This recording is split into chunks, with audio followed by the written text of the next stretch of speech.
नमस्कार दोस्तों, आप सबका मैं अपने चैनल में स्वागत करती हूँ।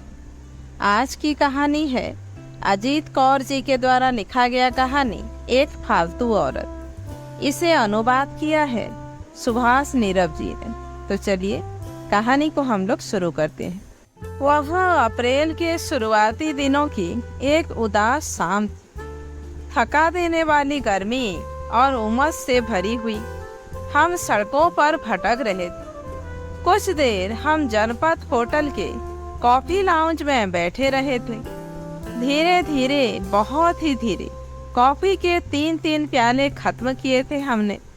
न जाने कितना जमाना उन 3 प्यालों के घूंटों के बीच में से फिसलता रेंगता हुआ गुजर गया था। शेष बची थी एक कड़वाहट और खालीपन। दूसरा कप ओमा यानी ओम प्रकाश ने केतली में से उंडेला था। कॉफी का थोड़ा सा खाली प्याला भरकर जब वह उसमें दूध डालने लगा तो मैंने कहा, नहीं, दूध नहीं, चीनी भी नहीं, काली कॉफी है, रूसियों की तरह। और ओमा मुस्कुरा दिया। मुझसे प्रत्युत्तर में मुस्कुराया नहीं गया। अजीब हालत थी मन की। ओमा की जिंदगी में अपने फालतू होने का एहसास जिस वक्त बहुत तीसता था, तो मेरा मन करता था मैं कोई ऐसी नस्तर जैसी तेज बात कहूँ कि उसका साबुत और सामान्य खोल कट जाए। ऐसे समय उसके बाहरी साबुतपन से मुझे बड़ी कोफ्त होती थी। कुछ तो ऐसा हो जो काट दे, बेशक आध इंची। उस चिकने खोल को, गिलाफ को, अंदर का गुदड़ कहीं से तो नजर आए। मगर जब मैं कतरन काट देती थी, कतरन ही नहीं, एक तीखी सीधी लकीर चमकते तेज धार वाले चाकू से कटी हुई दरार, तो उसकी तिलमिलाहट देखकर मुझे अफसोस होने लगता था अपने कमीनेपन पर। क्या चाहती थी मैं?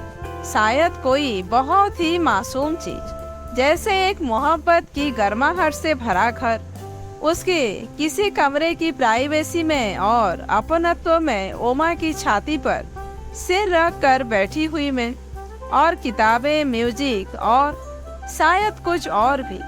जो चाहिए था उसका कुछ पता नहीं था। बस इतना पता था कि जो चाहिए वह नहीं है, और यदि वह नहीं था तो इसकी सरासर जिम्मेदारी ओमा की थी, क्योंकि सभी अहम फैसले ओमा के हाथ में ही थे। कॉफी के 3 प्याले खत्म होते होते 7:30 बज गए थे। ओमा ने घड़ी देखी। जब भी ओमा के नाक के एन ऊपर माथे के बीचों बीच 3 लकीरें पड़ जाती, तब वह एक ऐसी घड़ी होती थी जिसमें कोई बात वह समझ नहीं पा रहा होता था, परंतु ऐसी घड़ी कभी कभी ही आया करती थी। अक्सर हर बात पर हर समय उसकी समझ में पूरी तरह आ जाती थी। लगता था जैसे आसपास की हर वस्तु पर, इर्द गिर्द भटक रही हवा पर भी उसकी पूरी और कड़ी पकड़ हो। माथे के बीचों बीच पड़ने वाली इन 3 लकीरों को देखकर अक्सर उस पर मुझे बेहद दया आ जाती थी। दया और लाड। मन पिघल कर बेवजह उसकी ओर बहने लगता था। क्यों? क्या सोच रहे हो? कुछ नहीं। कोई अपॉइंटमेंट तो याद नहीं आ गई? मैं मुस्कुराई। कमबख्त औरत भी माँ के पेट से एक्टिंग सीख कर आती है। अपने मर्द को खुश करने के लिए एक्टिंग, अपने लिए छोटी से छोटी रियायत लेने की खातिर एक्टिंग, अड़ोस पड़ोस नाते रिश्तेदारों के दुख सुख की भाई बंदगी के वक्त एक्टिंग। इसी को त्रिया चरित्र कहते हैं। ताने में, निंदा में, पर क्यों? इसमें जो मेहनत खर्च होती है उसकी मजदूरी का हिसाब क्यों नहीं किया जाता? नहीं, वह तुरंत बोला, फिर तुम नजूमी को कैसे पता चल जाता है? वह भी सहज हो गया और मुस्कुरा दिया। ओमा मुस्कुराता था तो उसके सामने के 2 दांतों के कोनों पर कुछ चमकता था, जैसे खिली हुई धूप में रेत में पड़ी सीपियां चमक रही हो। बाकी दांत नीली पीली रेत के रंग की तरह बिल्कुल साधारण से, बल्कि थोड़े थोड़े भद्दे भी। लेकिन आगे के दोनों दांतों के कोने चांदी के रंगे से, जैसे सीपियों के भीतरी पेट का रंग। ओमा की मणियां उसके मस्तक में नहीं, आगे के दोनों दांतों में थी। मुझे रिझाने के लिए ओमा को मोर की भांति नाचने की जरूरत नहीं थी। बस एक मुस्कुराहट में अगले दोनों दांतों की मणियां को चमकाने की देर होती थी कि मेरा सारा जिस्म मोमबत्ती की तरह पिघलने लग जाता था। नजूमी नहीं, अंतर्यामी। हाँ बाबा, अंतर्यामी। फिर बताओ, क्या सोच रहे थे? इस अंतर्जामी बाबा से कुछ न छिपाना। यही कि 7:30 बज गए हैं, पिक्चरें भी शुरू हो गई हैं और प्ले भी। अब कहाँ चला जाए? एक काला बादल सुदूर आकाश पर दिखाई दिया। एक बार बिजली भी कौंधती हुई चमकी। गुस्से की, इल्जाम की, बेसहारेपन की। इस मर्द ने मेरे साथ मिलकर एक घर बनाने की बजाय मुझे जिप्सी बना दिया था, खाना बदोश। लेकिन फिर अंदर बैठी एक शाश्वत औरत ने, जो शाश्वत एक्ट्रेस भी होती है, मानो चेतावनी दी, देखना होशियार। एक मुस्कुराहट को मैंने लिपस्टिक की तरह आहिस्ता से होठों पर मला। जगह तो है, एक शहंशाए आलम। जान की खैर पाऊं तो अर्ज करूं। बोलो जी। वह हंसा। जहन्नुम में जाया जाए तो कैसा रहे? ठीक है, चलते हैं। करीब से गुजर रहे वेटर से उसने बिल मंगवाया, पैसे दिए जैसा कि उसकी आदत है। बिल वापस लिया और हम उठकर बाहर आ गए। साथ ही एक सवाल भी हमारे साथ उठकर बाहर आ गया कि शेष बची शाम कहाँ गुजारी जाए। टैक्सी के पास रुककर उसने पूछा, राणो के घर चले? तुमने तो बताया था कि एमपी वाली कोठी वे छोड़ रहे हैं। हाँ, कालू विलायत प्रस्थान करने से पहले उसे नए मकान में शिफ्ट कर गया था। मेरे पास पता है। कालू यानी ओमा का दोस्त। वैसे नाम तो कुछ और था, जैसा कि दादियाँ नानियाँ अपनी आत्मा के कल्याण के लिए प्राय रख दिया करती हैं। सभी दोस्त उसको कालू ही कहकर पुकारते थे। ठीक है, चलो, मैंने कहा। जानती थी कि इस शाम की किस्मत में कत्ल होना ही लिखा है। फिर बहस से भी क्या फायदा। एक बड़े से बंगले के आगे टैक्सी रुक गई। कोई सरकारी बंगला ही था यह भी। गेट के अंदर घुसकर हम बंगले की बगल से होते हुए पिछवाड़े पहुंच गए। एक बेहद वीरान सा लॉन था, जिसकी घास समय से पहले ही बूढ़ी हो गई थी। लॉन के दूसरी तरफ एक कोने में एक बहुत बड़ा पेड़ था, जिसकी टहनियों में घना अंधेरा छुपकर बैठा प्रतीत होता था। बड़ा मनहूस लग रहा था वह पेड़ और उजाड़ सा लॉन। पिछवाड़े के एक दरवाजे पर दस्तक दी। दरवाजा राणो ने खोला। आइए। आज कैसे रास्ता भूल गए इधर? नहीं, रास्ता तो नहीं भूले, खास तौर पर आए हैं तुम्हारा हाल चाल जानने। एक छोटी सी सीढ़ी चढ़कर कमरे के अंदर जाते हुए ओमा ने कहा। पीछे पीछे मैं भी। राणो के बालों में भी बाहर लॉन में पड़े पेड़ की टहनियों जैसा अंधेरा छिपा हुआ था। बेहद उदास और बदहवास सी लग रही थी वह। यह कमरा शायद उस बड़े बंगले की कोठरी रहा होगा, जहाँ पहले लकड़ी कोयला रखा जाता होगा, या फिर खानसामे अर्थात चौका बर्तन करने वाले मुंडों की खोली। बहुत छोटा सा कमरा। एक कोने में चारपाई थी, जिसने आधा कमरा घेरा हुआ था। दूसरे कोने में बिजली का छोटा सा चूल्हा रखा था। पास में ही लावारिस से लुढ़के हुए 2-3 कप प्लेटें। अजीब बदहवासी में करीब ही 5-7 जैन की खाली शीशियां और कॉफी के खाली डिब्बे पड़े हुए थे। शायद उनमें नमक मिर्च मसाले भरे हुए थे। मैले ढक्कन, जिनके रंगों से ही मालूम हो रहा था कि इन डिब्बों में क्या है। चूल्हा भी जब जल न रहा हो, बुझा हुआ ठंडा चूल्हा, तो क्या बहुत अबसुर्द नहीं लगता? फटे हाल, उदास। कमरे में अगर कोई पुराने जमाने की चीज थी तो वह थी वही रेशमी रजाई, जिसका रंग अब आतिशज़दा नहीं लग रहा था, परंतु बुझते हुए चूल्हे के अंगारों की तरह कभी भी उस रजाई में पुरानी गर्माहट और पुरानी शोखी थोड़ी बहुत बची हुई थी। दूसरी चीज थी ट्रांजिस्टर, वही ट्रांजिस्टर जिसे कालू ने राणो को पहले तोहफे के रूप में दिया था, जब वहां उसे उसके मित्रों के अनुसार चंडीगढ़ से उड़ा लाया था। साधारण से घर में पली और चंडीगढ़ सेक्रेटेरिएट में टाइपराइटर कूटने वाली राणो कालू की दौलत की चकाचौंध और मोहब्बत के रटे हुए फॉर्मूलों से दिग्भ्रमित हो गई। होश लौटा तो वह लकड़ी कोयले वाली एक कोठरी में थी, अकेली। कालू अपनी बीवी को विलायत की सैर कराने ले गया था, रिश्वत के तौर पर। एक औरत जिसका नाम बीवी होता है, जब उसका मर्द उससे कुछ चुराता है तो उसे रिश्वत देता है। जितनी बड़ी चोरी उतनी ही बड़ी रिश्वत। लेकिन दूसरी औरत जो फालतू होती है, रखैर, उसे सिर्फ रोटी और कपड़े गहने देकर बहलाया जा सकता है।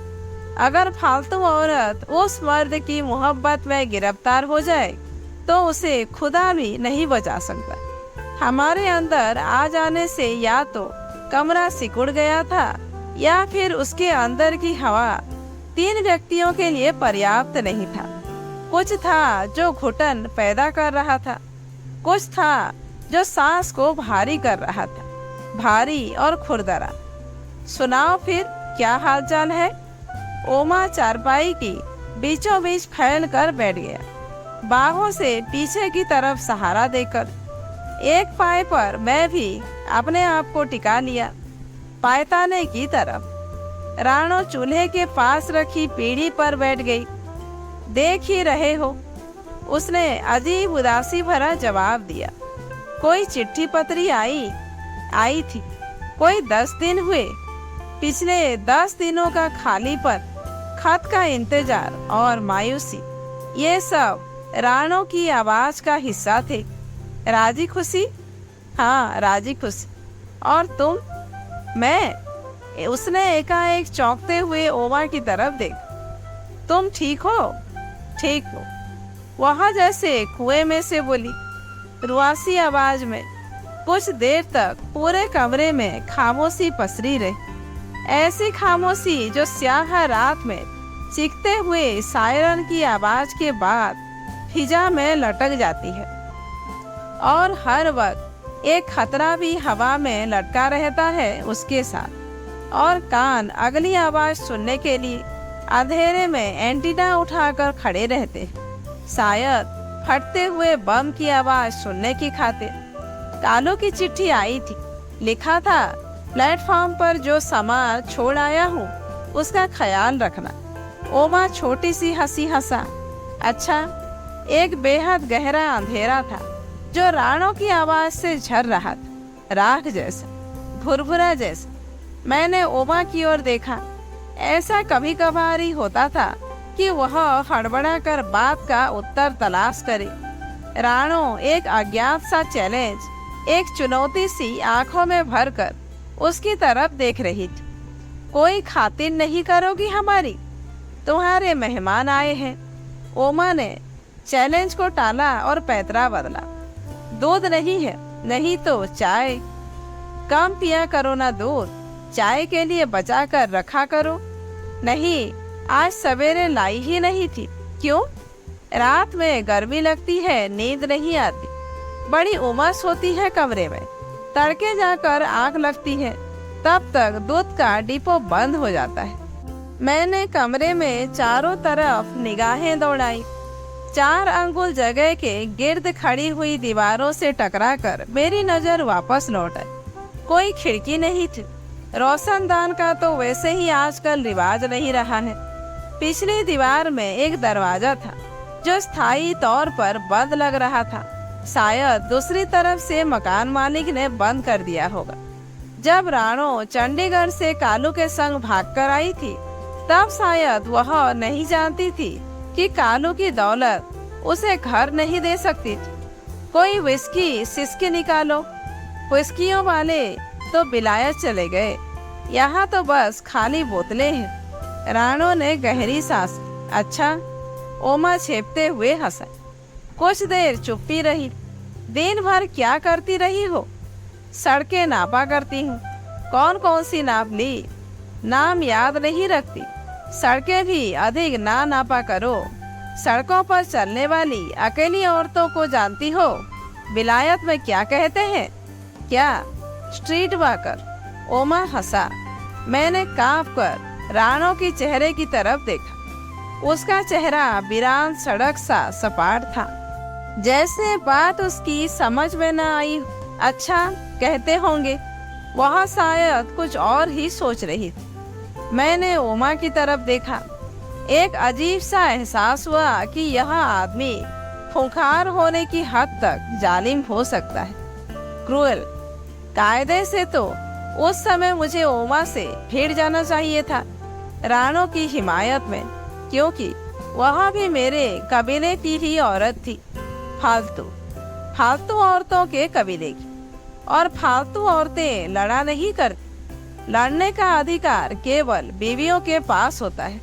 फालतू औरत के लिए अपने मर्द से लड़ना जानते पूछते कुएं में कूदने जैसी बात होती है। और तब मेरे भीतर दुबके बैठे कमीनेपन ने निर्णय लिया कि मेरा इरादा अभी आत्मघात करने का नहीं है। फिर बहुत देर तक सब शांत बैठे रहे। चले आओ, ओमा ने मेरी तरफ देखा। मैं उठकर खड़ी हो गई। राणो भी उठ खड़ी हुई। अगली बार चिट्ठी लिखे तो लिख देना कि साहनी चौथे पांचवें दिन आकर 20 रुपए दे जाता है और मैं भूखी मर रही। साहनी आता है? ओमा सावधान हुआ। वो ही उसे कहकर गए थे। राणो ने बाहर का भिड़ा हुआ दरवाजा खोल दिया। भीतर की उमस के बाद उस अंधेरे उजाड़ से लॉन में घूमती हवा बड़ी भली लगी, सुखमय। आसानी से सांस आया। चुपचाप छोटे छोटे कदमों से बंगले की बगल से होते हुए हम तीनों गेट पर पहुंच गए। बाहर सड़क रोशनी में चमक रही थी, हल्की हवा और रोशनी। अच्छा, कहकर हम विदा लेने लगे। राणो ने धीरे स्वर में कहा, फिर जल्दी फेरा लगाना। सड़क खामोश थी। आवाजाही बहुत कम थी इस तरफ शायद। सड़क के दोनों ओर बड़े घेर पाले पेड़ खड़े थे, गहरे अंधेरे की चादर ओढ़े, मुंह सिर लपेटे। शायद जामुन के पेड़ थे। हवा उस वक्त भी धीमी धीमी चल रही थी जब हम एक पेड़ के नीचे हल्के कदमों से चलते हुए गुजर रहे। पेड़ में से आहिस्ता आहिस्ता सुबकने की आवाज आई। यह क्या है? मैं ठिठक कर खड़ी हो गई, चौंक कर और डर कर भी शायद। क्या है? कोई सिसक रहा है? कहाँ? ओमा ने पूछा। कहीं नहीं, मैं चल पड़ी। तो दोस्तों, आज की कहानी यहीं पर समाप्त होती है। कहानी कैसी लगी कमेंट करके जरूर बताइए। अच्छी लगी हो तो लाइक करें, शेयर करें और ऐसे ही वीडियोज आगे देखने के लिए मेरे चैनल को सब्सक्राइब करना ना भूलें।